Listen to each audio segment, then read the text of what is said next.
Hey, I'm Ryan Reynolds. Recently, I asked Mint Mobile's legal team if big wireless companies are allowed to raise prices due to inflation. They said yes. And then when I asked if raising prices technically violates those onerous two-year contracts, they said, "What the f*** are you talking about, you insane Hollywood ass?" So to recap, we're cutting the price of Mint Unlimited from $30 a month to just $15 a month. Give it a try at mintmobile.com/switch. $45 upfront payment equivalent to $15 per month. New customers on first 3-month plan only. Taxes and fees extra. Speed slower above 40 gigabytes. See details.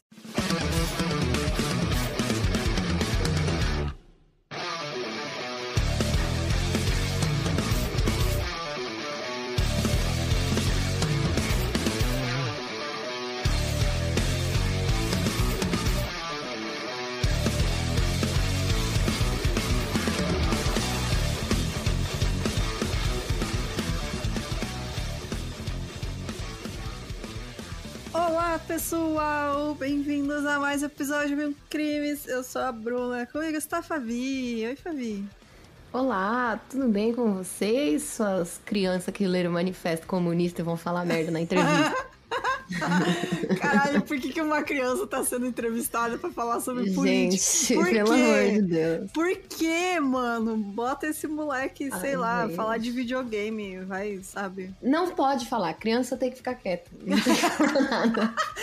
Porra, fala de coisa de criança, caralho. Ai, estou revoltada também. O Twitter cada dia é uma desgraça. Gente, eu fiquei com muita dó daquela criança. A minha sorte é que nossa sorte, né? É que na nossa época não tem registro. Tipo, a internet ainda não era tão avançada. Porque, mano, graças a Deus, na minha época não tinha TikTok. Porque as vergonhas que eu ia passar, velho. Imagina o bullying que esse moleque vai sofrer na escola, mano. Coitadinho. Mano. Os pais dele deviam ser processados. Criança não sabe o que faz, realmente. Se você não sabe do que a gente tá falando, bom pra você. Não procure. Tem algum recado? O recado Tem, peraí, deixa eu pegar aqui. O recado tem. O meu recado antes é que eu ia fazer um sorteio esse final de semana e eu esqueci. Vou fazer amanhã. Então, antes desse episódio ser lançado. Então, se você não viu quem foi sorteado, olha lá no Instagram. Ai, não tô achando, mas ó, a Bia Marques, ela dá aulas gratuitas de hip hop em Guarulhos. E se vocês quiserem aulas de hip hop, procurem ela no Instagram. Bia, com BIAH, _, Marques, 20. Ai, que legal. Bacana. Ela pediu pra avisar no podcast. Gente, depois me contem aí no comentário o que vocês acharam do 1001 Medinhos, viu? Porque eu gostei muito. E a história da nossa ouvinte ficou muito engraçada. Mas uma coisa que eu percebi é que eu não funciono sem a Bruna. Tipo, eu adoro gravar com a Bruna. A gente tem uma química já, né? Amiga. A mesma química que você colocou na minha comida quando eu estive aí pra eu me envenenar. Um pouquinho de urânio. Deixa eu fechar a janela aqui que meu vizinho tá com o carro ligado embaixo da minha janela. Peraí. Nossa, eu tô ouvindo. Bom, a Paula aqui falou, tipo, Nissin Orfale. E ele era meu vizinho aqui. Pô. Mas a fama do Nissin Orfale não era nada, tipo, né? Era engraçado, assim, mas não era algo vergonhoso. Sei lá, era né? tipo uma criança falando de política. Né? Uma criança falando de política é vergonhoso. Gente. Porque, né? Porra, o moleque nunca nem trabalhou na vida. O que ele sabe? Bom, enfim, né, gente? Foda-se. Ser criança burguesa. Tem algum recado, então, pra finalizar, antes da gente começar? Não, só isso. Então, bora lá pro caso de hoje. Solta o som, DJ.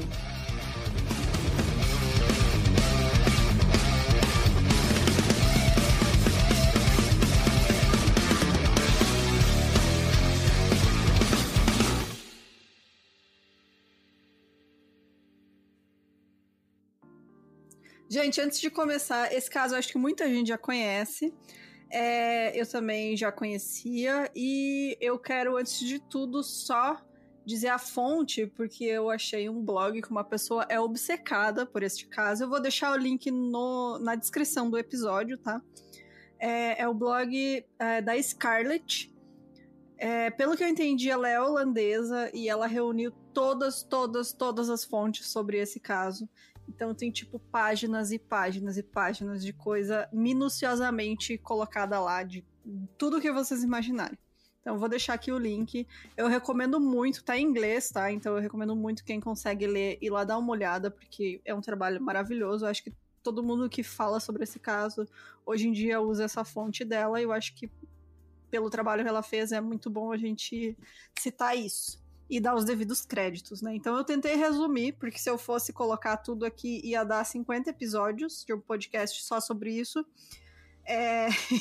E acho que eu consegui, então qualquer coisa que ficar de fora é porque eu escolhi deixar de fora, porque senão ia ficar muito grande.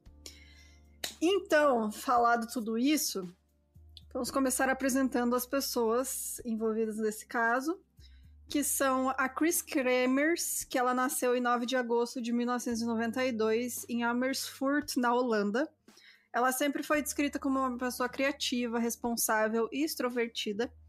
E a Lisanne Froom, que também era natural de Amersfoort. Não sei se estou falando certo, se não estou, desculpa. Provavelmente não. Holandês é muito louco. Holandês é estranho pra caralho. Ela nasceu em 24 de setembro de 91. E ela era descrita como uma jovem otimista, inteligente, mais retraída, né, um pouco mais tímida, e uma ótima jogadora de vôlei. Se eu não me engano, ela tinha, tipo, quase 1,90 de altura. Ela era muito alta. A idade média da Holanda. Né? Ai, nossa, deixa eu contar umas historinhas da Fabi aí. Solta o som, DJ. Lá vem. Historinhas da Fabi. Gente, uma vez eu tava em Amsterdã e todo mundo lá é muito alto. E pra quem não sabe, eu tenho 1,60 m. Eu tenho 1,58. É quase a mesma altura que eu. Mas, você não tem 60 não, amiga. Cala a boca. Eu vou falar que eu tenho 55, tá, gente? Senão eu só tenho aura de gente alta. É verdade. Então, a Bruna tem, tipo, Big Dick Energy, tá ligado? Não, mas aí, o que aconteceu? Eu tenho, tipo, sei lá, 58. E aí... Cala a boca, Bruno. Aí, o que aconteceu? Fui pra lá, né? Pra Holanda é a média de pessoas mais altas do mundo, tá ligado? Gigante. E eu fui num show. E aí, tipo, no show, eu não conseguia ver nada, porque, tipo, era todo mundo muito alto. E gringo em show, eles não são que nem a gente, porque assim, show de rock, tá, gente? Aqui, como as bandas nunca vêm pra cá, a gente vai e surta nos shows dele quando eles vêm aqui, né? Sim, agora, né? Lá, eles têm todo dia show. Então, quando os caras estão indo no show, parece que eles estão vendo a missa, sabe? Tipo, todo mundo... Fica tudo paradinho, tipo, né? Paradinho, dando... E eu tava vendo um show assim, gente, do Dance Gavin Dance, que é mó gritaria. Aí, beleza. Aí teve uma hora que eu me irritei de não estar conseguindo ver o show. Aí eu comecei a, tipo, me debater, empurrar as pessoas um pouquinho do meu lado. Aí um cara muito grande, ele olhou pra baixo, muito bravo comigo. Aí ele, tipo, meio assim, o que você tá fazendo? Aí eu olhei pra ele e falei assim... Eu já coloquei o pé no peito dele e falei assim, me levanta aí! Aí ele me levantou, tipo... Aí ele entendeu, tá ligado? E levou na broderagem. Aí ele me levantou, aí a plateia inteira, tipo... As pessoas ali começaram a me levantar, eu comecei a surfar na galera. Só que eu não conseguia descer, porque, tipo, era muito alto, tá ligado? Havia 2 metros de altura sendo erguida. Uma horda de holandeses. E eu com maior medo de cair de lá, tá ligado? E tipo assim, pelo amor de Deus, gente! E eu gritando. Ai, mano. Mas aí eles me colocaram no show e foi ótimo. E eu provavelmente fui a primeira pessoa na Holanda a fazer um headwalk na galera. Essa é a historinha da Fabi de hoje. Ai, meu Deus, cara. Muito bom, olha só. Aventuras, né? Continuando, crimes. Bom, voltando, né? Essa moça era jogadora de vôlei, né?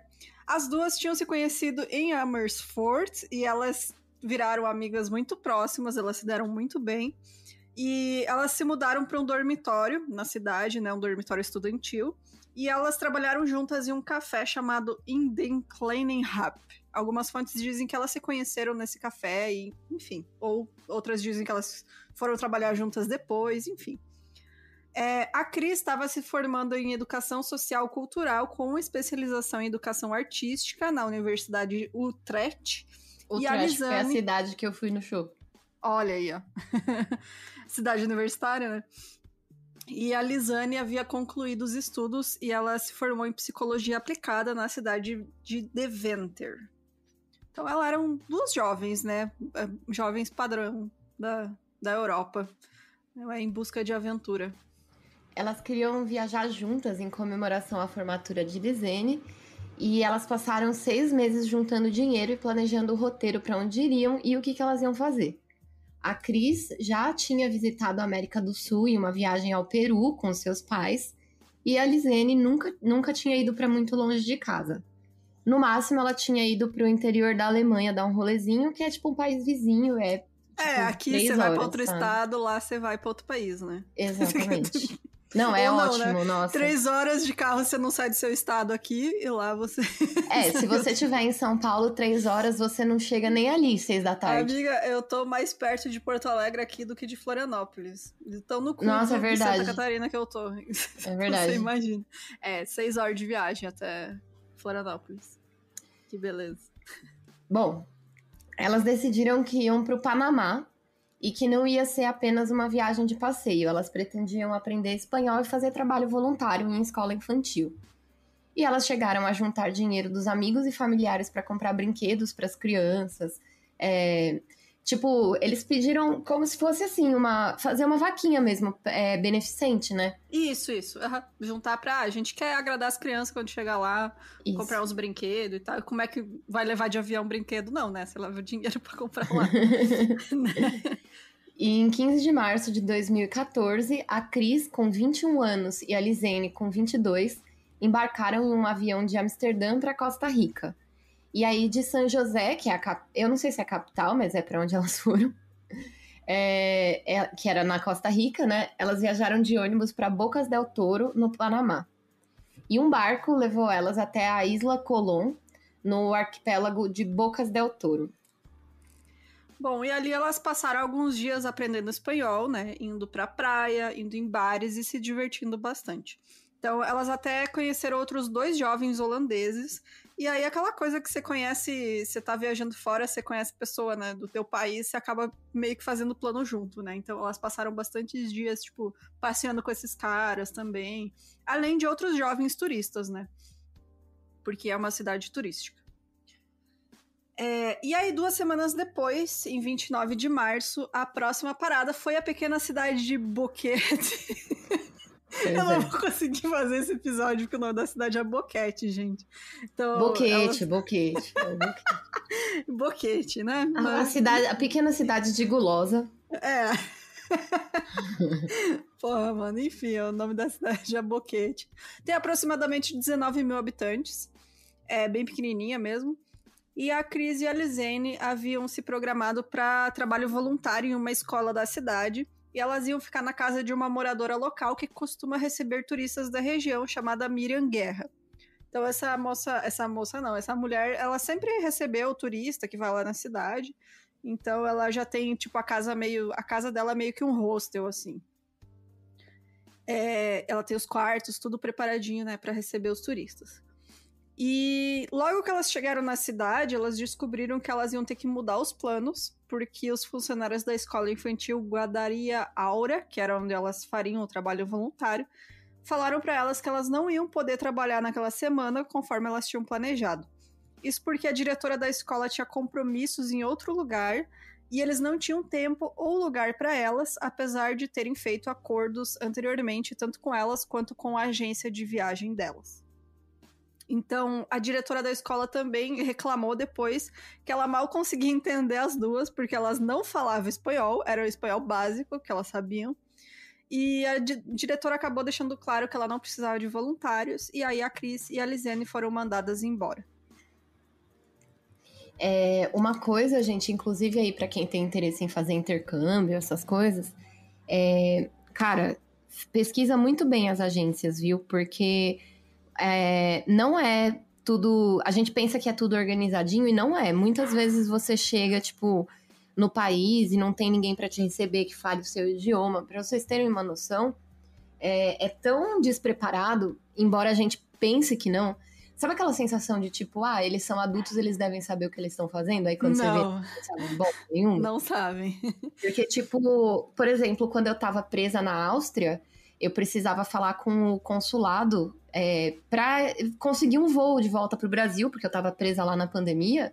E, tipo assim, eu liguei na embaixada brasileira da Alemanha e da Áustria e não tinha ninguém que falasse alemão lá. Tipo, os caras moram lá e trabalham lá, são funcionários da embaixada brasileira e eles não falavam alemão. E eu precisava falar com o hospital pra eles fazerem o teste de Covid em mim e tal. E eu não tinha, tipo, um tradutor disponível ali. Gente, foi bizarro, assim, sabe? Então, se vocês pensam em fazer intercâmbio, essas coisas, pesquisa direitinho e fala com pessoas que já fizeram pela mesma agência.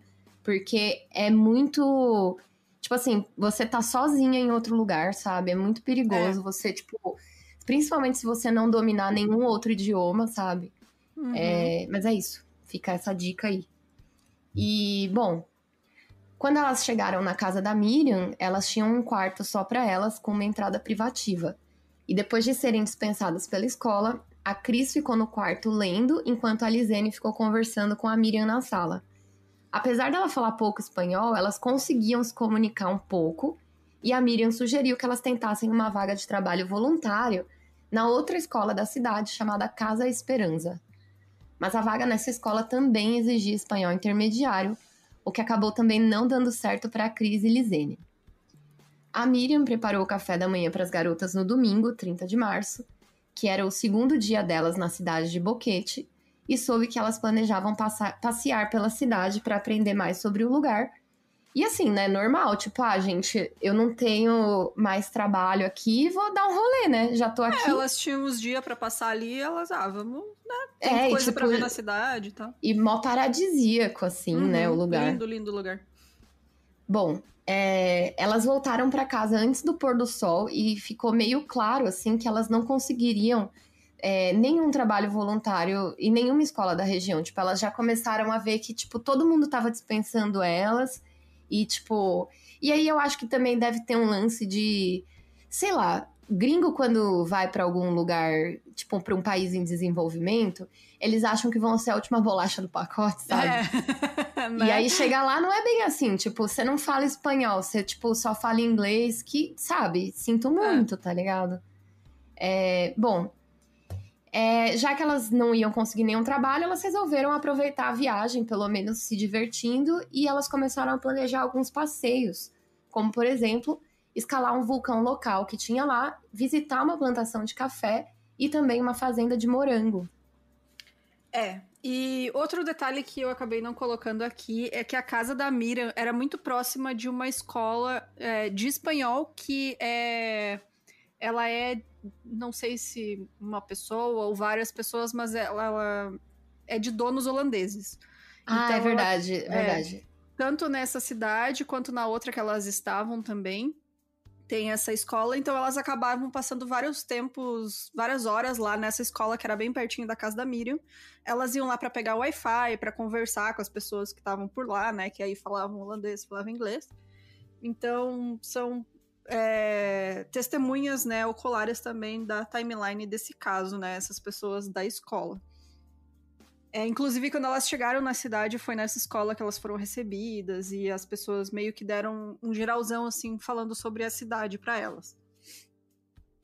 E aí, na terça-feira, dia 1º de abril de 2014, elas decidiram fazer uma caminhada na trilha Pianista, que é um caminho bem conhecido que leva os trilheiros a um cume a cerca de 8 quilômetros de distância de Boquete, passando por caminhos de campo aberto até a floresta nebulosa rodeada de nuvens e névoa. Aqui no alto daquele cume, plantei uma roseira. O vento no cume bate, a rosa no cume cheira. Esse é a Fabi fazendo trilha. É importante frisar que não é bem floresta tropical, que nem... É uma floresta tropical, né? Mas é uma floresta tropical de altitude. Que quer dizer o quê? Ela não é tão quente quanto, né, você vai na Amazônia, calor, né, o tempo inteiro e chuva. Nessa é mais uma névoa, assim, tipo... Tipo uma serra, né? Isso, é uma serra, exato. Então, às vezes é muito frio, sempre é úmido, alguns dias, né, é mais seco. Elas deram muita sorte que não chovia fazia alguns dias, então tava bem seco essa trilha, não tiveram problema nenhum.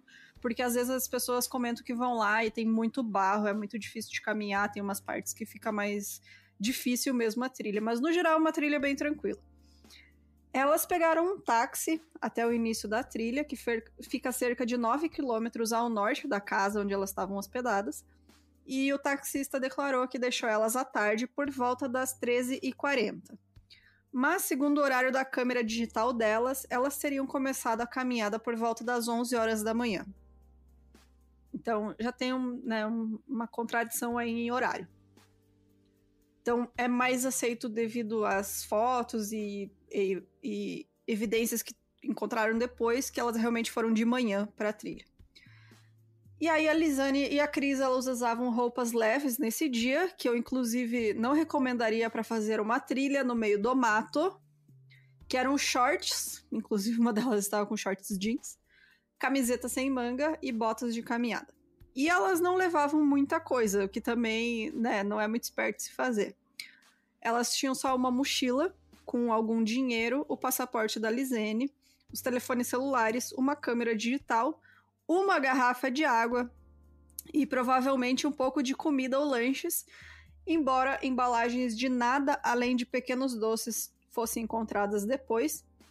E o irmão da Lizane disse mais tarde que não achava que elas tinham levado comida nenhuma. Nas fotos também não aparecem comida, nas fotos que elas tiraram, né, não aparece comida. Então, muito provavelmente elas foram fazer trilha, que é uma trilha com uma média de 4, 5 horas, sem levar comida e só com uma garrafa de água, que... Eu acho que elas planejaram, tipo, não ir tanto, sabe? Ah, vamos só ir um pouquinho e a gente volta, saca? Mas né? Ainda assim, né, cara? Mas ainda uma garrafa assim, de água. Tipo... Uma garrafinha de 600 ml de água.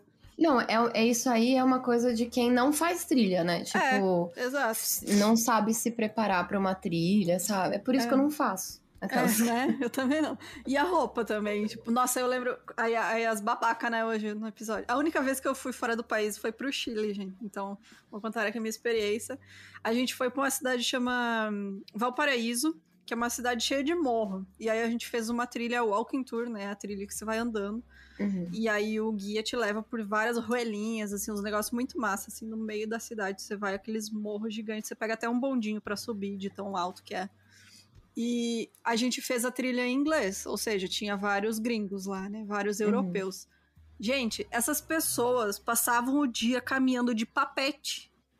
Na rua, de papete. Você não bota um tênis e é aquele pé cracudo, sabe? Cheio de pereba, de eles andar na rua com aquele pé pra fora, sabe? Ah, a pessoa se acostuma, né? Eu fiquei de cara, então, tipo, pra mim não é um mistério essas duas ir pro meio do mato com shorts e blusinha. Posso contar a minha white people problem? O quê? Eu não posso sair na rua de Havaiana porque machuca meu pé, porque eu não tenho costume de andar de chinelo. Eu fico o dia inteiro de Havaiana. Nossa, mas, tipo, gente, eu não. Sair na rua de calçado aberto, uma cidade grande, você volta com o pé todo podre, sujo, né? Tipo... Não, mas tipo assim, quem tá acostumado, sabe, a sair todo dia de Havaiana e usar assim, é de boa, tá ligado? Sim. O problema é tipo, sei lá, você chegou num país tropical e você vai fazer uma trilha de sei lá quantas horas. Ah, não, vou aqui levar uma água. Vou levar uma garrafinha de água e vou de shortinho e... Uma água e uma traquinas. É isso. Então, tipo, sério, elas estavam extremamente não preparadas pra fazer uma trilha. Cara, eu fico 1 hora sem comer, eu já tô com fome, sabe? Sem sair da minha casa. Como é que você vai andar por 3, 4 horas e não vai levar comida? Mano, como assim, cara? Algumas pessoas que moravam ali no comecinho da trilha, né, uns locais, eles alertaram as jovens para não irem para a trilha sozinhas, porque o caminho podia ser perigoso. E para quem não é familiarizado com o local, existem vários riscos, né? Sim. Mas as jovens dispensaram essas preocupações e disseram que levariam consigo um cachorro local chamado Azul, que era de um restaurante que ficava ali no início da trilha. A Cris e a Lisene entraram na trilha e elas nunca mais foram vistas com vida. Esse cachorro dos donos do restaurante era bem comum, tipo, as pessoas, a gente vai fazer trilha. E os donos, porque passavam por esse restaurante, né? Era o caminho. E aí os donos falaram, leva o cachorro junto, ele gosta de ir. E o cachorro ia, sabe? Eu vi um vídeo sobre esse caso. Sabe uma menina que faz no YouTube sobre história de mochileiro? E aí eu tava vendo um vídeo dela sobre esse caso. Ela falou, cara, o cachorro era tipo de todo mundo, assim, sabe? Isso, Quem passava ali podia levar ele gostava de ir junto e tal. Ele acompanhava quem tava fazendo trilha. Exato. Tem foto, ele é a coisa mais fofa, o cachorrinho, gente. Bom, as suspeitas de que algo havia acontecido com as jovens começou quando os donos do cachorro declararam que o cachorro voltou para casa naquele mesmo dia, só que sem as duas, e ele voltou sozinho. A Miriam, que era a dona da casa onde elas estavam hospedadas, né? Ela fez uma busca nos arredores da casa e quando ela percebeu que as hóspedes não tinham voltado e já era noite, ela se preocupou um pouco mais, mas mesmo assim ela não encontrou nenhum sinal depois de fazer essas buscas. Dando-lhes o benefício da dúvida, a família anfitriã decidiu que esperariam até de manhã para continuar a busca. Mas em outra entrevista, a Miriam disse que ela simplesmente não sabia que as meninas não estavam na casa na manhã de quarta-feira e disse que deixou o café da manhã para elas antes de ir para o trabalho, pensando que elas estavam dormindo. Então não se sabe realmente, né, quando que o pessoal começou a perceber que elas não tinham voltado. Exato. Foi dito então, né, segundo testemunhas e tal, que a Cris e a Lisene tinham agendado com um guia local, um cara que é chamado de F. Eles tinham agendado um passeio a pé às 8 da manhã do dia seguinte, na quarta-feira, 2 de abril, mas elas nunca apareceram para esse compromisso. Foi então que esse cara, que ele é guia turístico, ele conhece muito bem a região, ele foi procurar as meninas, né, na casa da Miriam. E mais tarde, naquele dia, no início da noite, ele e um membro da equipe da escola de idiomas, né, que conhecia elas, contataram as autoridades e as famílias delas devido ao desaparecimento das duas. E aí, na manhã seguinte, quinta-feira, 3 de abril, as autoridades começaram uma busca, né, fizeram uma busca aérea na floresta, bem como uma busca a pé com a ajuda de moradores locais. E assim, até o 1º de abril, a Cris e a Lisene sempre mantiveram contato direto com as famílias por meio de chamadas de voz e de vídeo, mensagens de texto e WhatsApp. Elas também mantinham diários atualizados, onde elas escreviam sobre todas as experiências que elas estavam tendo durante a viagem ao Panamá. Então foi muito estranho para a família já ficar um dia sem falar com elas, já foi estranho, eles já começaram a suspeitar que aconteceu alguma coisa, porque elas realmente mantinham contato direto desde que elas tinham saído da Holanda. E aí, quando elas ficaram sem falar com a família até o dia 6 de abril, os pais das jovens embarcaram em um avião com detetives da Holanda. E junto com a polícia local, as unidades caninas e os detetives holandeses, eles vasculharam as áreas da floresta por 10 dias. Os pais da Cris e da Lisene, eles também ofereceram uma recompensa de $30 mil, mas nem isso não trouxe nenhuma nova informação. E o governo local também alertou as populações indígenas da área para que ficassem atentos a qualquer sinal de turista, das turistas holandesas, né, na floresta. As buscas eram bem difíceis, porque é uma área muito grande de mata fechada, e por conta do clima, os helicópteros muitas vezes não conseguiam voar por causa da névoa, né, da neblina. Isso. E depois de cerca de 10 semanas, o primeiro vestígio de Cris e Lisene foi encontrado. Uma mulher indígena moradora da área encontrou a mochila que Lisene havia levado para a caminhada, e dentro da mochila tinham várias coisas, vários pertences delas, né? Então tinham 2 óculos escuros, uma garrafa de água vazia, 2 sutiãs, algum dinheiro, o passaporte da Lisene, 2 celulares e a câmera digital que elas estavam usando na viagem. Isso, é bom ressaltar também que não é uma área completamente inabitada. Então, tem muita gente que mora bem no interior, e até por isso é muito estranho esse caso, porque é muito estranho que ninguém tenha visto elas durante todo esse tempo, sabe? Porque existem moradores locais nessa região e que eles usam essas trilhas no meio da mata, né? Tanto indígenas quanto agricultores e tal, né? Tem gente que cria gado lá no meio, né? Tem umas clareiras, assim, eles têm criação de gado. Então, tipo, é realmente muito estranho o que aconteceu, assim, né? Tem também, assim, algumas facções de narcotráfico, né, que estão na região também. Então, nessa região não tem, não. Tá. Pelo que eu li, não tem. Assim, não é comum disso ter acontecido. Então, essa teoria de que seria narcotráfico, não sei o que, realmente, nessa região não tem registro disso, assim. Então é isso aí, gente. Desculpa a informação errada. Bom, então, essa mulher que encontrou a mochila, né, ela achou a mochila perto de um arrozal. Ela estava presa entre uma rocha e o rio, na margem do rio Culebre, que fica perto da aldeia de Alto Romero, que é uma dessas aldeias, né, que existem lá na região, que não é uma mata tão fechada assim, né.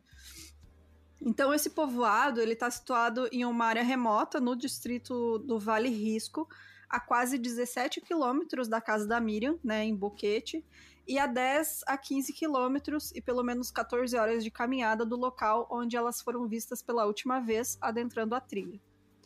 Então, a polícia presumiu que a mochila tivesse sido levada pela correnteza do rio até o local onde essa mulher encontrou.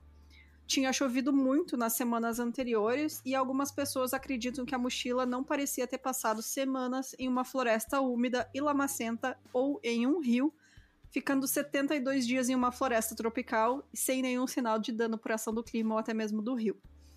Então, realmente é muito estranho as condições que essa mochila foi encontrada, porque tava tudo meio seco dentro dela, sabe? Então, não dá pra saber se ela... Porque demorou um tempo, né? A mulher achou e daí teve que ir um helicóptero lá buscar.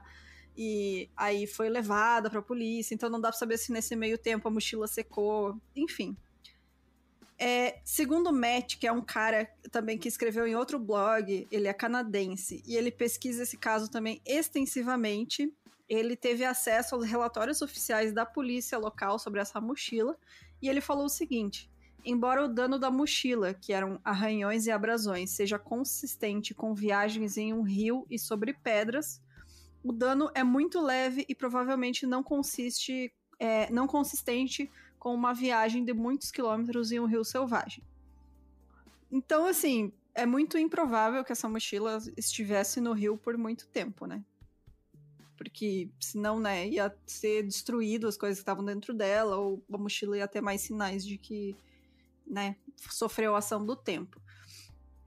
Que mais que eu ia comentar também? Esse cara, o Matt, ele é tão... Gente, tem umas pessoas que são tão fissuradas nesse caso que elas vão muito além, assim. Esse cara, por exemplo, ele chegou a comprar a câmera do mesmo modelo, ele recriou as fotos, sabe, nas mesmas condições. Então, tipo... sabe, tem muito, muito material sobre esse caso justamente por essa galera que faz essa pesquisa. Então, quem quiser, tá tudo nesse link que eu vou deixar também. Ela linka, né, esses artigos que o Matt ajudou a escrever e tem todas as análises dele sobre as fotos que foram encontradas.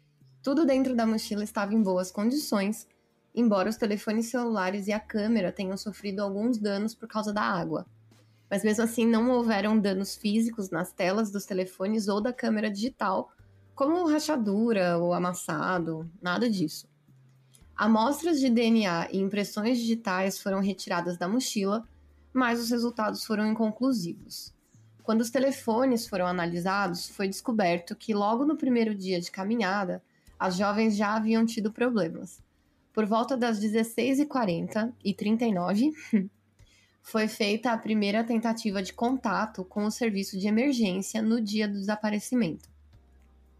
Cerca de 10 minutos depois, foi feita uma segunda tentativa. Nas duas vezes, o número de emergência holandês 112 foi discado. 112 é tipo o 190, sabe? Isso, Só que é o número de emergência europeu e que também é usado em alguns países fora da União Europeia. Se necessário, ele muda automaticamente para o número de emergência do país em que se encontra. Então, ele redireciona a sua ligação o que seria no caso do Panamá. Mas devido à má recepção, tipo, não tinha sinal, essas chamadas nunca foram completadas. Então aí se tem evidência de que logo no primeiro dia, né, ainda durante o dia, elas já começaram a ter algum problema. Em seguida, os telefones foram desligados, né, às 17h52, e aí demoraram 14 horas para outra tentativa de ligação, né, para os serviços de emergência. E nos dias que se seguiram, foram feitas mais tentativas de ligar para os serviços de emergência, não apenas o 112, mas também tentando ligar para o 911, que não é só o de emergência americano, né? Também o número de emergência do Panamá para ambulâncias, a SAMU deles é o 911. E nenhum dos telefones fez uma conexão de rede novamente depois do dia 1º de abril. E aí, nos dias que se seguiram, os telefones eram ligados alternadamente na tentativa de encontrar sinal e fazer chamadas para os números de emergência.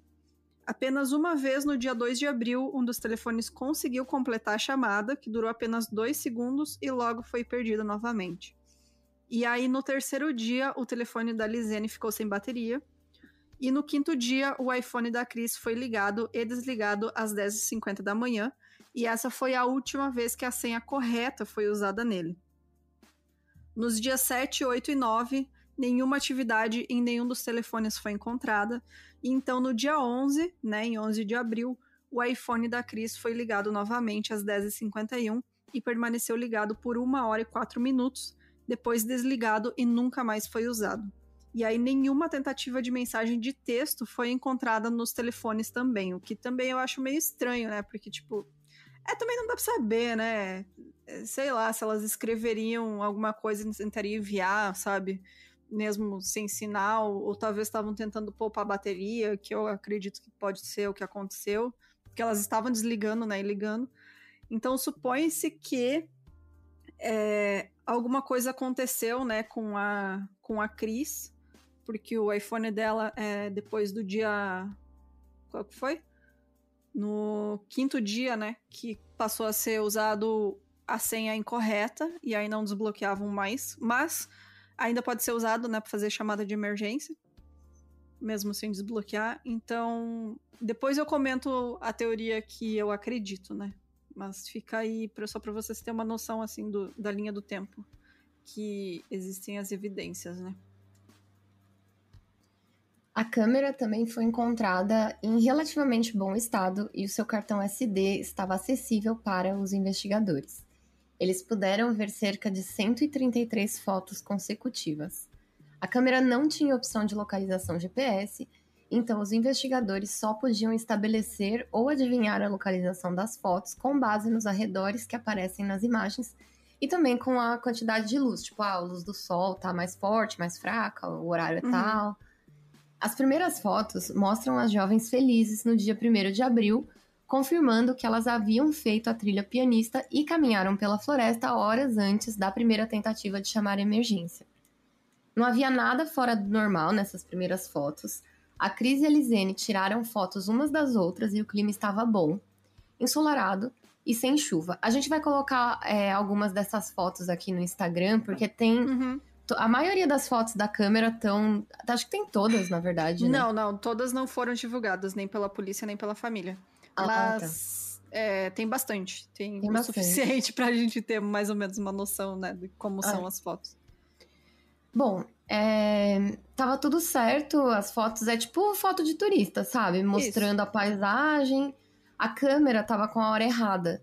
E por isso, no início das investigações, aconteceram algumas confusões relacionadas à linha do tempo. Tipo, sabe quando você, tipo, sei lá, zera... Gente, pra quem tem a nossa idade, na época da câmera digital, você podia colocar lá... Você tinha que colocar a hora certa, pela mão, Exato. Por mão, né? Não era automático, né? Exatamente. Então, a delas, elas fazia mais de um ano que elas não atualizavam. Então, depois a polícia conseguiu, né? Conforme a posição solar, né? Mostrada nas fotos, eles conseguiram determinar a hora correta que elas foram tiradas, que seria mais ou menos 6 horas de diferença do que a câmera dizia, do que aconteceu realmente. Então, eles assim determinaram que elas chegaram ao mirante, né, no topo da trilha, por volta das 12h42 do dia 1º de abril. Ali elas tiraram várias selfies e elas pareciam muito animadas, estavam bem felizes. e a essa altura elas estavam a mais de 4,5 quilômetros de Boquete. E segundo relatos, essa trilha pianista até o mirante, né, o que fica no cume da montanha, e a volta para a cidade tem em torno de 9,3 quilômetros e leva até 5 horas e 40 minutos em média. E de volta, né, dependendo da velocidade e do nível de preparação física que você tem e também das condições que a trilha se encontra, né, se choveu ou não nos dias anteriores. Então faziam alguns dias que não chovia quando a Cris e a Lisiane fizeram essa trilha, o que acabou diminuindo bastante o tempo que elas conseguiram subir até o mirante, que foi em torno de 2 horas. Então elas subiram bem rápido até, né? Considerando também a altitude do local, né? Que elas não eram tão acostumadas assim. E aí, normalmente, os turistas chegam até o mirante no topo da trilha pianista, então eles dão meia volta e pegam o mesmo caminho de volta para Boquete. Hoje em dia existem placas nesse mirante que foram colocadas ali depois dessa tragédia, né, da crise da Lisiane, que alerta as pessoas para não andarem mais longe sem guias, porque tem terreno mais traiçoeiro à frente. E com base na investigação policial sobre o uso do computador e do histórico de pesquisas online das duas, hoje em dia se sabe que elas pesquisaram essa trilha antes da caminhada e que elas sabiam que depois de chegar no mirante, elas deveriam voltar pela mesma trilha. Elas também comentaram com o pessoal da escola, lá dos holandeses, que elas iam fazer essa trilha, que elas pesquisaram e tal, e o pessoal lá falou explicitamente para elas, se vocês chegarem lá em cima, vocês voltem pelo mesmo local que vocês vieram, porque mais pra frente começa a ficar mais perigoso. Então até ali é uma trilha tranquila, relativamente tranquila, assim. Só que o que acontece é que tem algumas especulações de que elas sabiam que um pouco mais além ali do cume tinha... É boba, né? Quinta série. Tipo assim, falaram assim, ó, um pouquinho mais pra frente tem uma cachoeira. E elas teriam decidido que tinha tempo pra explorar a trilha um pouquinho mais além. Só que isso é uma suposição, porque a gente não sabe por que elas simplesmente não voltaram pra Boquete, né, pela mesma trilha que elas subiram. E isso é muito doido, porque, gente, pelo menos eu, né, que sou criada na cidade, tipo, fiz trilha, sei lá, 2 vezes na vida, mano, é muito fácil se perder. Tipo, sim. Eu já fiz trilha em Paraty, assim, sabe? E assim, direto eu ouço alguém falar assim, se você for mais pra frente tem uma cachoeira, não sei o quê. Mano, você virou um negocinho errado, você se perde. É muito difícil, é muito confuso. Então, poderia ser, sabe? Elas poderiam ter se perdido nesse, tipo, sei lá, 500 metros, sabe? Tipo, é muito fácil se perder. E, enfim, o que dá pra gente ver são apenas as fotos que elas continuaram tirando, mostrando que elas caminharam para o que é chamado de Descida do Caribe. Essa trilha, ela é usada há séculos por moradores e pelo gado. Bolsonarista. Tô brincando. Como eu falei, tem criadores, né, de gado, tipo, gente do interior mesmo, né, colono e tal. E aí, pequeno produtor, né, como é que é? É produtor familiar, né? As famílias que moram no interior. Isso, agricultor. E aí, às vezes, eles passam com um gado lá, né? Com 1 boi, 2 boi no máximo, porque é floresta, né? A gente não vai passar com a boiada inteira. Exato. Aí, às vezes você vai e leva o boizinho junto lá. E também passam bastante turistas, porque isso ali é uma trilha que leva para alguns pontos de belezas locais, que são, tipo, túneis, riachos naturais, e aí também tem uma pequena cachoeira com aquelas pontes feitas de cabo, sabe? Isso, é só uma corda, 2 cordas, né? Uma em cima e uma embaixo. Que Deus me dibre um negócio desses. Tá aí eu sou a favor de colocar a escada rolante nas cachoeiras. Bota no Cristo Redentor também, né? Nossa, sim. Nossa, outras historinhas da Fabi, gente. Mano, uma vez eu fui com um ex-namorado pro Rio de Janeiro e ele queria ver o Cristo, né? E, tipo, dá pra você pegar o bondinho e subir até lá em cima, mas ele era aventureiro e queria subir andando. E, mano, Deus me livre. Eu subi andando. Filho da puta, eu não devia ter ido, porque é um rolê, velho. É, tipo, vários quilômetros, assim. Sim, eu não tava preparada. Longe. É muito longe. Horrível. Bom, Bom, essa aí é uma continuação normal da trilha que leva para esse mirante, né? E os riachos com essas pontes, não sei o que, e um pouquinho mais abaixo tem outros riachos que são locais de coleta de água doce. Mas esse não era o caminho de volta a Boquete, e sim um caminho que levava mais longe da cidade, né? E mais para dentro da mata. A última foto, tirada no dia 1º, é marcada como número 508 na câmera, e mostra a Cris atravessando um pequeno riacho com pedras. O fato de não terem sido tiradas mais fotos diurnas no dia 1º de abril pode implicar que elas continuaram caminhando e que algo inesperado aconteceu, tipo alguém se machucou, sei lá. Uhum. O que as impediu de tirar mais fotos na trilha que levava mais fundo na selva. Ou também é possível que elas tenham voltado nesse ponto de volta ao cume da montanha e não tenham tido vontade de tirar mais foto da mesma paisagem que elas já tinham visto. Tipo, normal, sabe? Já passei por aqui, já tirei foto aqui, bora. Uhum. Nesse ponto, né, pelas fotos dá pra saber onde elas estavam ainda. Então, elas levariam cerca de 1 hora pra voltar até o mirante. E elas chegariam ao início da trilha por volta das 15h30 ou 16 horas.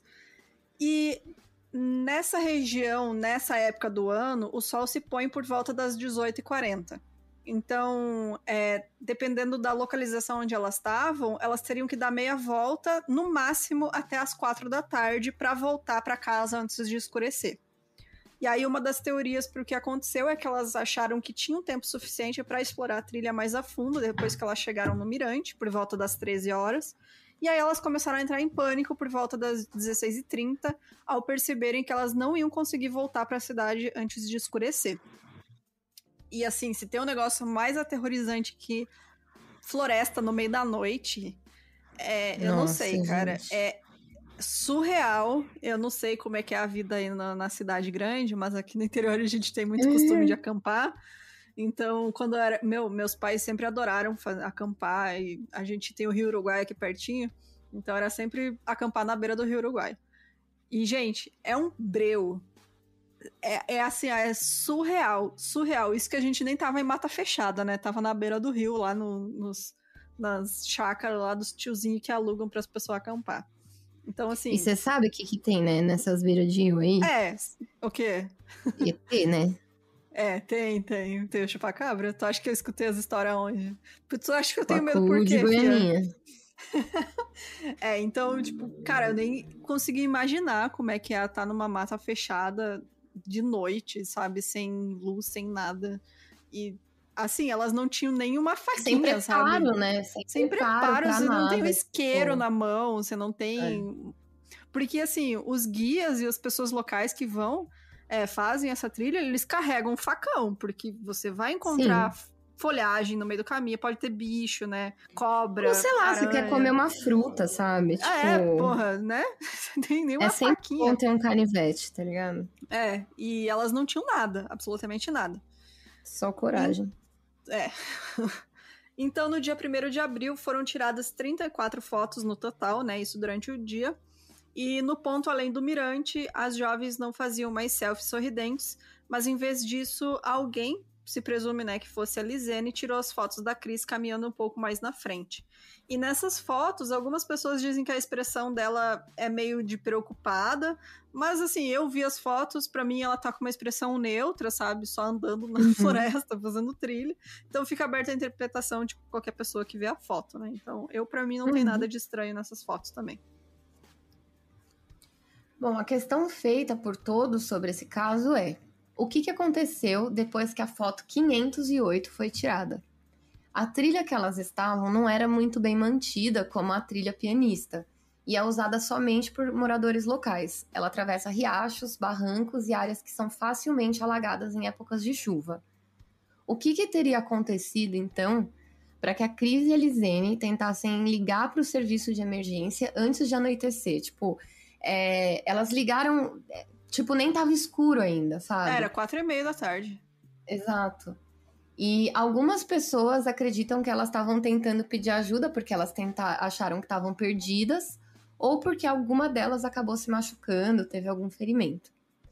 Outras pessoas pensam que a razão pela qual Cris e Lizene começaram a ligar para o serviço de emergência pouco depois das 4h30 da tarde foi porque elas estavam sendo seguidas por alguém que forçou elas a adentrar ainda mais na floresta, alguém que conhecia o território. Porque se elas estivessem perdidas naquele ponto, a coisa mais óbvia e lógica a fazer seria simplesmente dar meia volta, já que tinha só uma trilha, tipo, não tinha caminho aberto, né? Uhum. É difícil andar na floresta fechada, gente. Então, né, você só tem um caminho. Mas mesmo assim, eu acho muito fácil se perder, então... Total. Né? Bom, e aí, as outras fotos, né, que estavam na câmera, elas permanecem até hoje um mistério. E, assim, é assustador. Não mostra nada, mas é assustador, sabe? Porque você fica imaginando o que elas estavam passando, sabe? Uhum. Essas fotos foram todas tiradas à noite e todas mostram apenas partes da floresta, rochas, barrancos com galhos e pedras. Elas não aparecem mais, é tipo só dos lugares mesmo. E é umas fotos meio esquisitas. É tudo muito escuro, aparecem gotas no ar, né? Porque Desculpa. Ah, Ramona. Tem, né, geada, enfim, durante a noite tava chovendo. Muito, muito, muito escuro. E uma foto, a única foto que aparece, uma delas, mostra a parte de trás da cabeça da Cris, que a gente sabe que é ela porque ela é ruiva, né? E aí foi tirada bem próxima ao cabelo dela, então é uma foto bem de close da cabeça dela e ninguém sabe por que elas tiraram essa foto.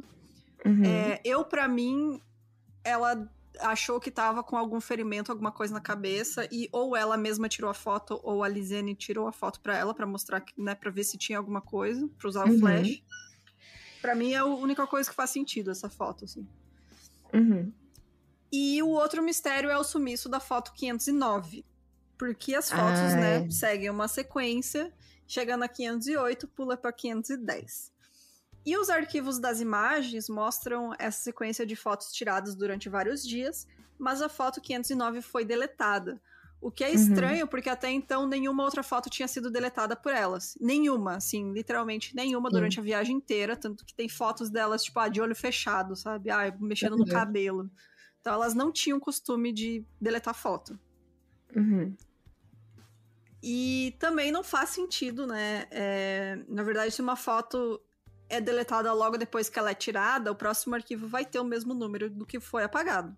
Se você deleta a 509, você tira outra foto, essa vai ser a 509. Então quer dizer que ela foi apagada depois que as outras foram tiradas. E aí não faz sentido, né, elas terem vasculhado os arquivos e deletado essa foto específica. E voltado, né? E apagar só uma foto. Só uma, né? Quando estavam perdidos no meio da floresta. E além disso, segundo a investigação, existem traços residuais, né, desse arquivo, claro, tudo digital, né, no cartão de memória da câmera, o que indicaria que essa foto foi apagada de um computador e não do display da câmera, porque se ela é apagada do display da câmera, ela não fica resíduo dela, assim, no HD, né, no caso, no cartão de memória. No cartão. Então, ela teria que ter sido apagada no computador. E já começa, né, as inconsistências. Eu tenho minhas teorias também, depois eu vou comentar. E, bom, as fotos noturnas foram tiradas em 8 de abril, pelo menos uma semana depois que elas se perderam e uma semana depois que a última foto aparecendo uma delas foi tirada. Isso pra mim é o mais estranho. Tipo, você tem a foto da Cris atravessando o riachinho lá de pedra, e aí uma semana depois começam as suas fotos noturnas. É muito estranho. O que aconteceu durante esse tempo, sabe? Por que só foi tirado essas... Ou se foram tiradas outras e foram apagadas, ninguém sabe. E aí todas essas fotos foram tiradas de madrugada, entre 1h29 e 4h10 da manhã, e um número estimado de 99 fotos foi tirado em um período de mais ou menos 3 horas, o que em média dá uma foto a cada 2 minutos. Aí é esquisito demais mesmo. É muito estranho, né?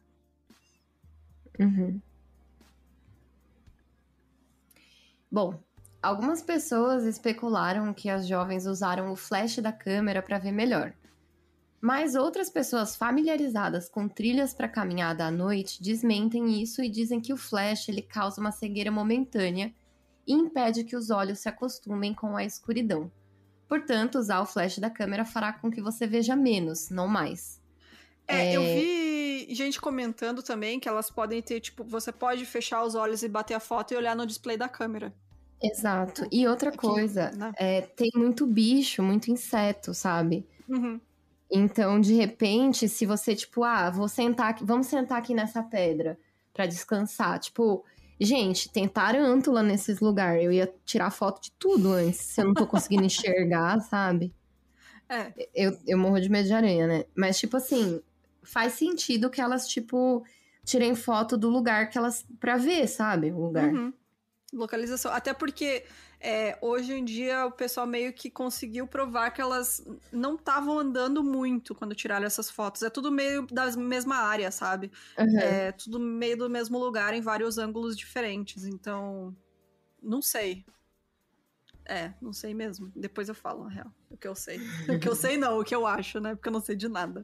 Eu tenho uma teoria também. Bom, também é possível que alguém tenha disparado a câmera para chamar a atenção das operações de busca, mas os helicópteros não voavam no meio da noite por ser muito perigoso e não há registro de buscas a pé feitas durante a noite. Só que elas também não sabiam disso, né? E talvez também elas usaram o flash elas ouviram vários sons estranhos nas proximidades, né?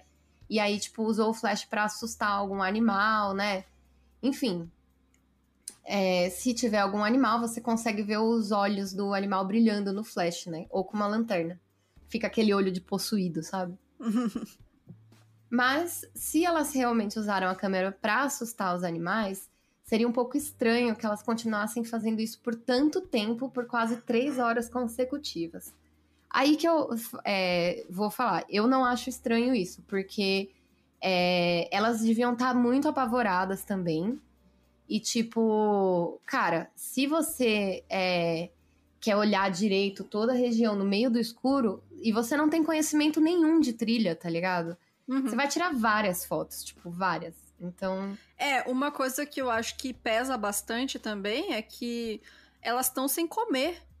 E Exato. tomando água, sabe, da chuva do rio, sei lá. Sim. Então você já fica num estado mental que você não tá bem das ideias. Você já começa a alucinar, sabe? Você tá com fome, você começa tá cansado. A ficar, tipo... Teu Exato. corpo tá esgotado já. Você não, sabe? Você começa a imaginar coisa. Então, não dá pra tentar esperar muita racionalidade de pessoas numa situação assim, né? Principalmente elas que não conhecem nada, sabe? Então, né... Não dá pra saber, na real, quem tirou essas fotos noturnas, porque não foram feitas selfies, né? Não tem nada que identifique a pessoa que fez essas fotos, não tem pé, perna, o braço aparecendo, nunca, nada é capturado. Tem algumas que parece que a pessoa tá meio com o dedo na frente, assim, mas não dá nem pra ver o que é. Uhum. E aí, depois que essa mochila foi encontrada, então a polícia voltou, né, a explorar a área mais próxima da mochila e acirrou as buscas novamente, né?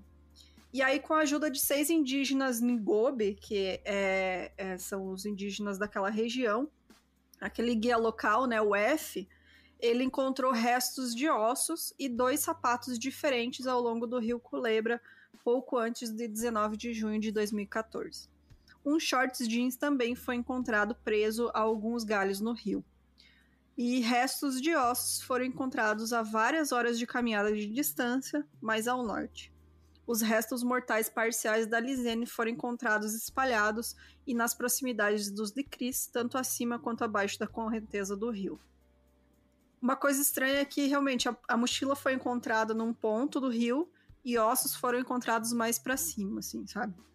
Uhum. Tipo, eu não sei, não faz realmente, é bem estranho, assim, as condições que foram encontrados esses ossos, né? Uhum. E aí um desses sapatos que foi encontrado tinha ainda dentro dele um pé humano, ainda protegido, né, do lado de dentro. Os cadarços ainda estavam bem amarrados e também tinha uma meia, né, com o pé que ainda tinha pele e tecido muscular. A perícia afirmou que a linha de fratura do osso do pé estava limpa, né, que não tinha sangue, não foi encontrado muito sangue. E também não foram detectados sinais de cortes, rasgos, tiros ou marcas de dentes ou garras, nem mesmo quando observados do microscópio. E aí, o DNA acabou identificando o pé decepado como sendo da Lisene. Com o tempo, pelo menos 33 fragmentos de ossos amplamente espalhados foram descobertos ao longo da mesma margem do rio, dos quais a maioria veio do pé de Lisene, e o local fica a alguns quilômetros de distância da Ponte de Cabos e das Pedras do Rio Seco, onde alguns investigadores acreditam que as fotos noturnas podem ter sido tiradas. No entanto, os restos mortais foram encontrados principalmente em terra. Em 20 de junho de 2014, as famílias das jovens fizeram uma declaração pública dizendo que tinham fortes razões para acreditar que elas haviam falecido. Até então, eles sempre pareciam esperançosos de que suas filhas fossem eventualmente serem encontradas, né? E que seriam encontradas vivas, né? Só que os ossos que foram descobertos e foram investigados pelos especialistas forenses e de DNA agora associaram positivamente um total de 5 fragmentos, a Cris e Lisene. Então é como se tivesse, tipo, como chama? Esmigalhado, sabe? Pedaço, assim, né? Acho que foi até encontrado o maior osso, foi da pelvis, né? Um pedaço da pelvis. Esse pé, né, que foi encontrado, e depois foi encontrado mais uma costela também e mais alguns pedaços de osso. Então era, tipo, só pedaços mesmo, não foi encontrado muita coisa, não. E aí os locais onde foram encontrados os ossos da costela, do osso pélvico e o pé indicam que a Cris e a Lisene devem ter passado por pelo menos 2 rios para chegar naquela região. E os especialistas disseram desde o início que ainda faltava saber se esses restos mortais iriam mostrar ou não a Casa da Morte, né? Porque a temperatura em que eles permaneceram, bem como a umidade geral, a composição do solo, a taxa de decomposição e se eles foram encontrados na água, todos seriam fatores relevantes para saber como elas morreram, né? Mas no fim, nenhuma causa da morte pôde ser determinada, isso porque não foram encontrados ossos suficientes e os que foram encontrados não tinham indícios que pudessem revelar a causa da morte. O osso do pé, que foi o pé inteiro, na verdade, que foi encontrado, tinha fraturas. A polícia diz que a fratura é consistente com queda. Já algumas pessoas na internet, né, especulações, dizem que não é fratura de algo que caiu em cima do pé, porque fratura de queda teria quebrado outro osso e não aquele que estava quebrado. Uhum. E outro mistério, né, acerca desses restos é que os ossos da Cris, que foram encontrados, eles pareciam embranquecidos, como se eles tivessem ficado expostos ao sol por muito tempo ou limpos quimicamente. Só que dizem que eles foram encontrados meio enterrados. Então, tipo, não tinha como ficar no sol. E aí, como que depois de 79 dias expostos à ação do tempo e de animais, os restos mortais das duas estavam em diferentes estados de conservação? Tipo, como é que um pé estava preservado dentro... Tá, tudo bem que estava dentro do sapato, né? Mas, não, tipo, mesmo assim, cara. Né, os ossos da Cris estavam limpos e o da Lisene não estavam, sabe? Eram cores diferentes também, então é bem estranho isso.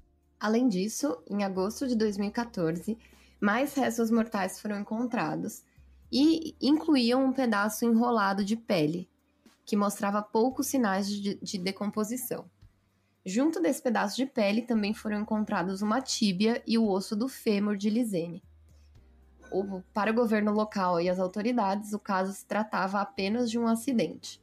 Os relatórios oficiais foram encerrados com a conclusão de que as turistas caíram no rio, morreram afogadas e aí os seus corpos foram levados pela correnteza e bateram nas pedras, por isso que eles haviam sido despedaçados. Os pedaços encontrados em terra teriam sido levados por animais e vários outros turistas desapareceram naquela mesma região, mas foram encontrados rapidamente por equipes de busca. E assim, a outra teoria é que realmente alguém sequestrou elas e fez elas ir pra dentro da floresta. Mas eu não gosto muito dessa teoria do sequestro, porque sequestrador ia deixar elas tentar ligar pro serviço de emergência por tanto tempo, sabe? É verdade. Não faz sentido. Quem é que ia deixar elas fazer isso? Não faz sentido nenhum.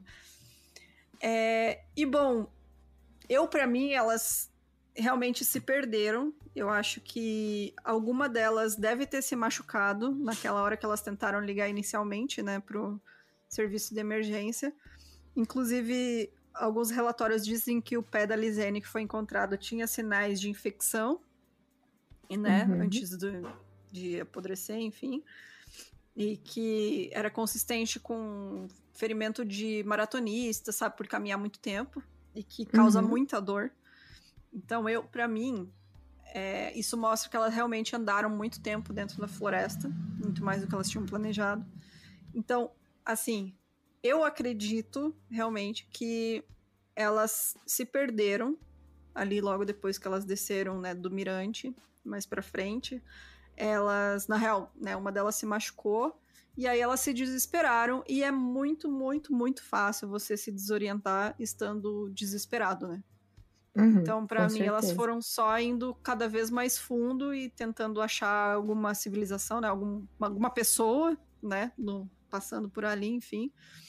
E passaram esse tempo, né? Até que acho que uma delas, no 5º dia, que é quando dizem, né, que o telefone da Cris foi a última vez que foi usada a senha correta. Pra mim, ela morreu. E aí só ficou a outra viva. E assim, não sabia ela tentou... a senha. Não sabia a senha. Inclusive, uma das teorias diz que aquela foto, né, da cabeça da Cris, ela já estava morta. Eita. E a Lizane teria tirado. Inclusive, durante as buscas, né, nessa região é muito comum você ter uns barrancos e uns buracos grandes, sabe? Sabe que você tá no mato, assim, e tem aquele, né, um espaço, assim, que você cai, né, tipo... Não é um buraco, né? Enfim, é um negócio mais, né, uma depressão uma no colina, terreno. Isso. E lá é muito comum de ter isso, inclusive uns lugares, tipo, com 30 metros de altura, sabe? Então,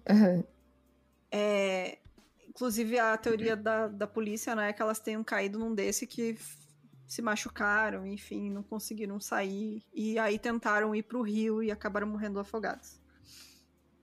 Então, assim, uma coisa que eu achei também que explicaria, né, como elas ficaram tão facilmente desorientadas, né, a ponto de não conseguir tomar o caminho de volta, foi o comentário de uma pessoa do Panamá, que ele disse o seguinte: há um fenômeno estranho, em particular, que acontece no Panamá, que torna extremamente importante carregar uma bússola ao sair para uma caminhada no país. O Panamá é minúsculo, né, bem pequenininho, e é estreito, e ele corre na direção leste-oeste, quase dobrando em volta de si como uma serpente. Devido a uma ilusão de ótica peculiar, o sol aqui parece nascer no ocidente, não no oriente. Se as jovens não soubessem dessa peculiaridade, seriam puxados na direção errada, para longe da cidade, mas para dentro da selva. Isso por si só é um elemento da história poderoso e potencialmente trágico.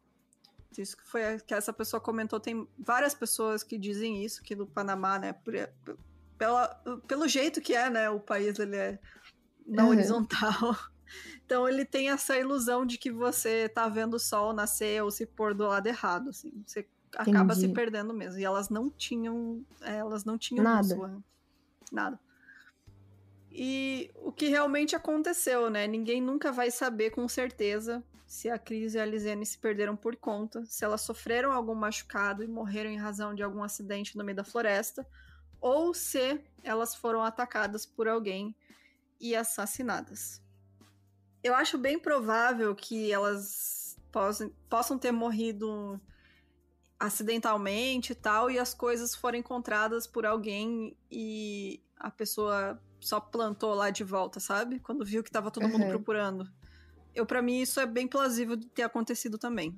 Então, não sei qual que é a tua teoria. A minha teoria é que elas perderam. Eu também acho que não aconteceu nada, mas eu fico um pouco receosa com esse lance do osso tá embranquecido e um tá diferente do outro, sabe? Sim, eu acho muito, muito estranho também.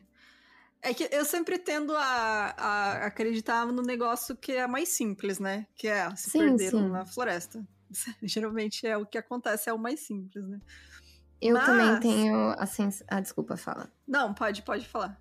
Depois eu ouvi dizer umas coisas do guia. Então, eu ia comentar isso. Ah, você ia falar isso? Que esse guia, né, ele foi a última... Na real, ele foi a primeira pessoa, né, a dizer que elas estavam desaparecidas. E ele foi a pessoa... Ou foi ele ou foram assistentes dele que encontraram todos os pedaços de ossos que foram encontrados. O que eu também acho bem estranho. Bem estranho. E tem também um comentário, porque teve um vídeo que eu assisti agora, não vou lembrar da onde que é do YouTube, que o cara foi olhar as reviews, né, sobre esse cara, porque ele é um guia bem conhecido. Ele tem, inclusive, uma plantação de café no meio da floresta, literalmente no meio da floresta. Por isso que ele conhece muito bem a região. E aí tem várias pessoas que vão lá, né, turistas e tal. E aí tem vários reviews positivos, né, mas é geralmente de grupos de pessoas. E aí tem um review negativo, que é de uma mulher, que ela disse que... ela até comenta isso, eu demorei muito pra escrever esse review, porque se você ler aqui só vai ter review positivo, mas se você prestar atenção é só de gente em grupo ou de casais.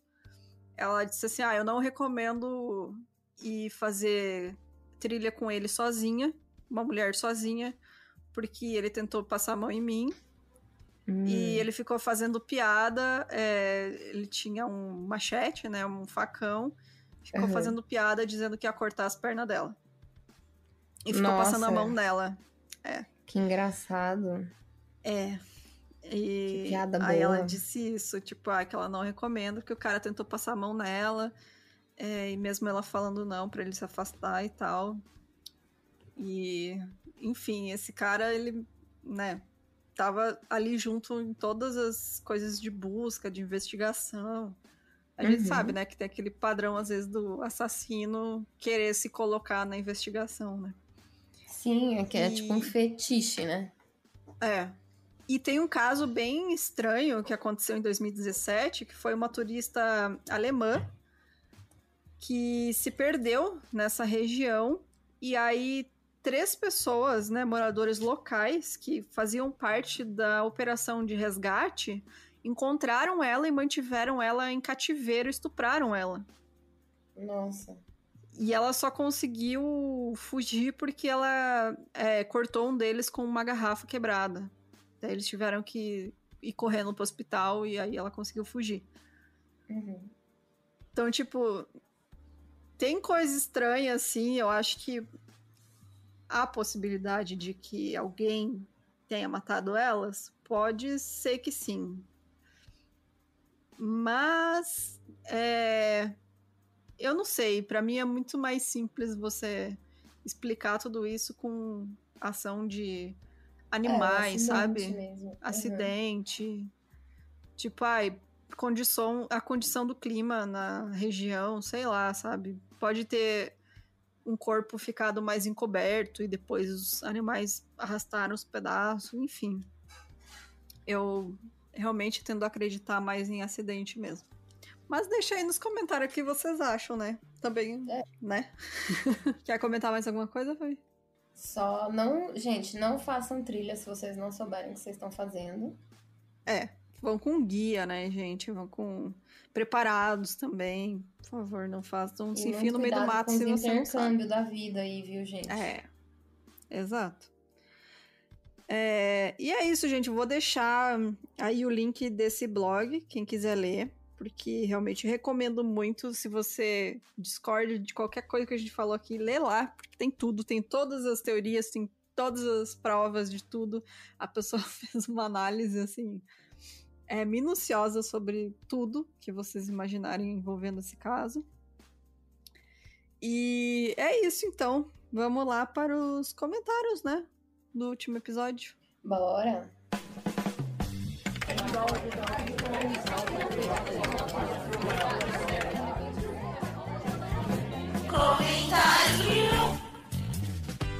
Então, o último episódio sobre o John Christie.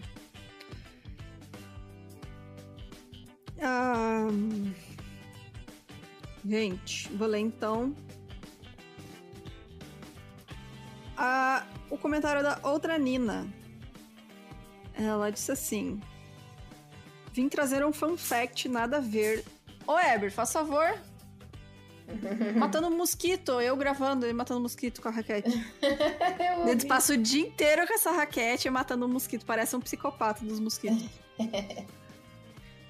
Bom, a outra Nina comentou o seguinte: vim trazer um fun fact, nada a ver, mas vocês falaram da Ethel ser digitadora e brincaram que é a profissão do passado. Mas minha namorada trabalhou ano passado todinho como digitadora. Ela trabalhava digitando no sistema guias médicas e depois revisando a informação para submeter para o convênio pagar o povo. Não é tão das antigas quanto imaginava. Eu também não sabia até lá arrumar esse emprego. Olha aí, gente, ainda existe o trabalho de digitadora. Que coisa, eu também achei que no meu primeiro emprego, sabia? Foi tipo isso. Meu primeiro emprego pelo Cine, CA. Cine ou CIE? Qual que é o que emprega adolescente? Ensino médio? Enfim, eu era no escritório de advocacia, eu ficava digitando dos processos, passava pro sistema do computador deles. Era isso, meu trabalho, digitadora. Eu vou ler o comentário. As duas pessoas de humanas com dúvidas de cálculo. A Monteiro, eu, comentou isso. Não dá, gente, não dá. A Guli Lita falou: obrigada pelos parabéns, amo demais vocês, aguardando o War Contra de 1001 zeros, com certeza. PS1, minha primeira entrevista de emprego em 2003, eu fui obrigada a fazer um teste de datilografia e passar um fax, e eu não sabia por motivos de pobreza de Maria Dercy. Mano, se o cara me fala pra passar um fax na frente dele... Vou cagar na mão e passar na cara dele, E o proprietário disse que eu jamais seria alguém se eu não soubesse fazer ambas as funções. Né? Porque o fax era a grande promessa de tecnologia. Exatamente. PS2, o crime do ketchup na pizza é hediondo, sim, concordo. Não é não, eu boto em tudo. Ontem comi pizza com ketchup, hein? Nojinho.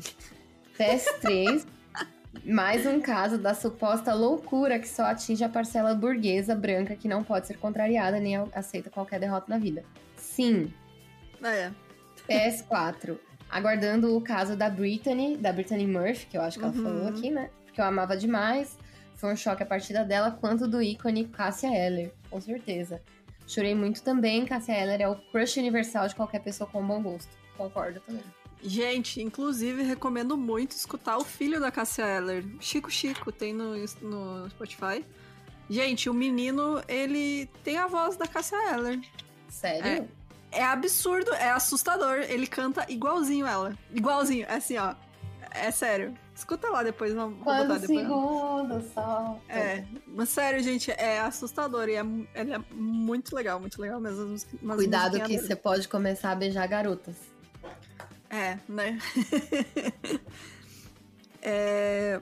Cadê?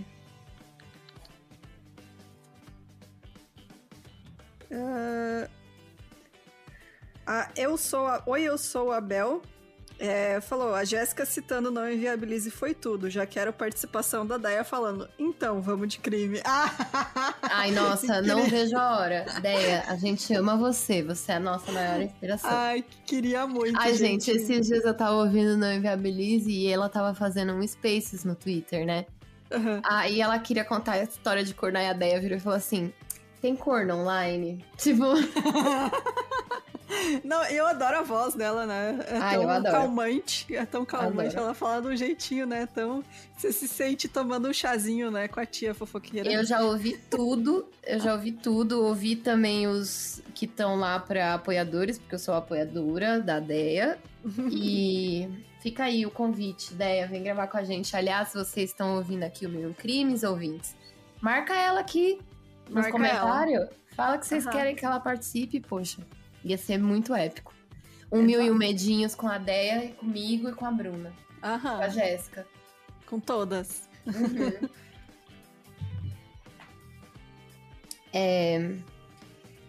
Aqui.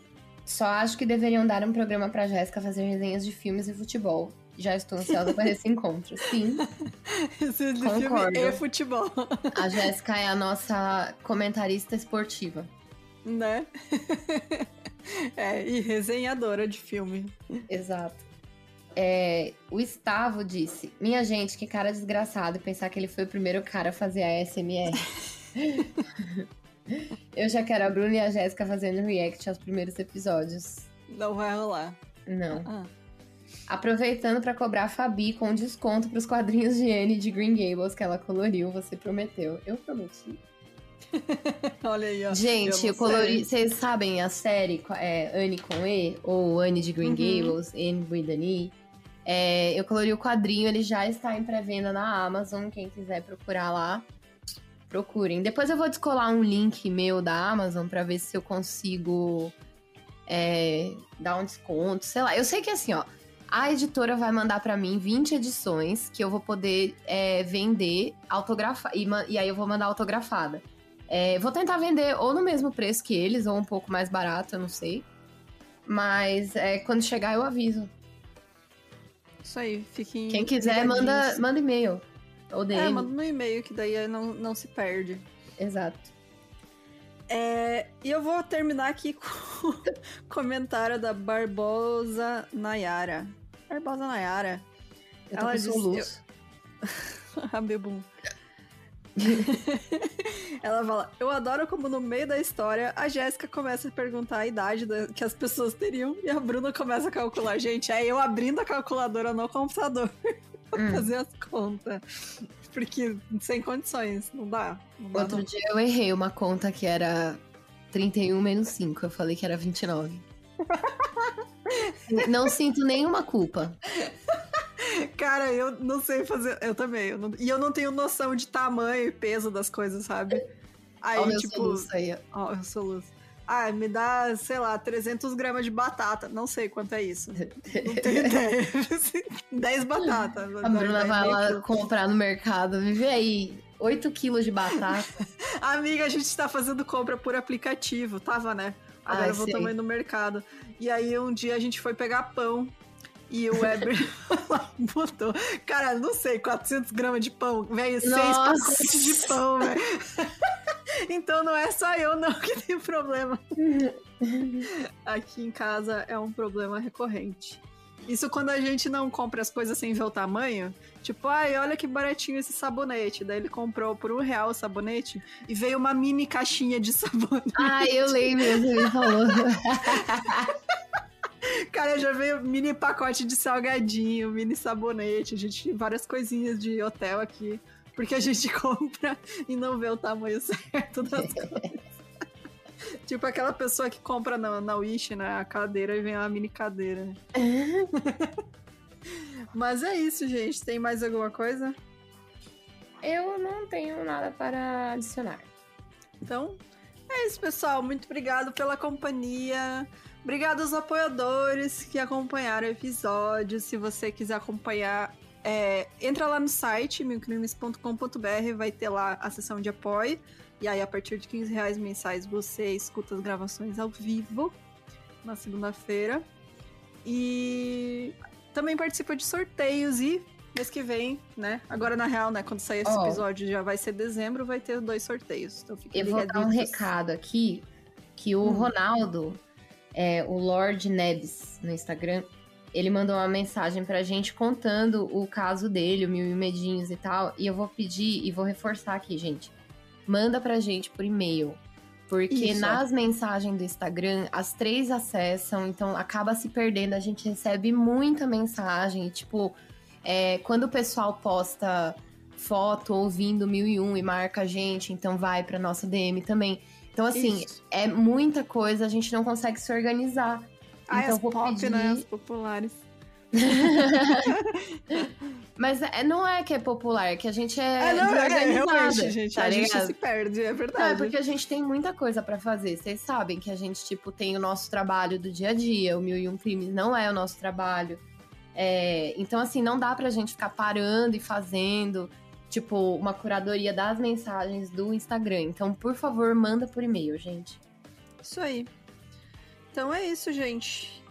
Falou, então. Até semana que vem. Beijos. Deixe seu comentário aí pra gente ler no próximo episódio também. O que você acha desse episódio. E é isso. Tchau, tchau. Tchau, gente. Beijo.